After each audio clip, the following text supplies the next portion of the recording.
வெள்ளமாறன் அரசு மேல்நிலைப்பள்ளி ஞாயிறு 9ஆம் வகுப்பு படிக்கிறேன். என் பெயர் சிவகிரி அரசு மேல்நிலைப்பள்ளியில் 9ஆம் வகுப்பு படிக்கிறேன். என்னுடைய பெயர் முகமது ரஃபி, நான் அரசு மேல்நிலைப்பள்ளி 9ஆம் வகுப்பு படிக்கிறேன்.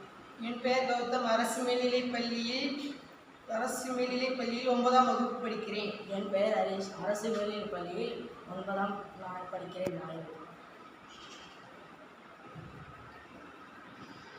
மின்தோட்டம் எலக்ட்ரிக் தோட்டம் என்பது மைக்ரோவேவ் சேல்ஸ் தொழில்நுட்பத்தை பயன்படுத்தி நுண்ணுயிர்கள் மூலம் மின்சாரத்தை உருவாக்கும் ஒரு தோட்டமாகும். இந்த தொழில்நுட்பத்தில் மண் அல்லது கழிவு நீரில் உள்ள பாக்டீரியாக்கள் கனிம பொருட்களை சிதைக்கும் பொழுது எலக்ட்ரான்களை வெளியிடுகின்றன. இந்த எலக்ட்ரான்கள் அதனோடு கேத்தோடு மூலம் சேகரிக்கப்பட்டு மின்சாரமாக பயன்படுத்தப்படுகின்றன.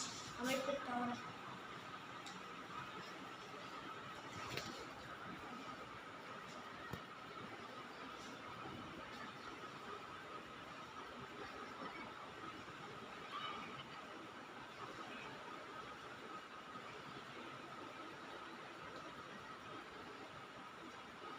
அமைப்பு தாவரங்கள் மின்சாரம் தயாரிக்கவும் கழிவுநீரை சுத்திகரிக்கவும் உதவுகிறது.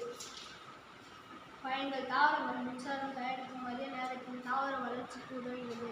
கழிவுநீர் சுத்திகரிப்பு கழிவுநீரில் உள்ள கரிம பொருட்களை சிதைத்து நீரை சுத்திகரிக்கிறது. சுற்றுச்சூழலுக்கு உகந்தது. இது ஒரு புதுப்பிக்கத்தக்க மற்றும் சுற்றுச்சூழலுக்கு உகந்த மின் உற்பத்தி முறையாகும்.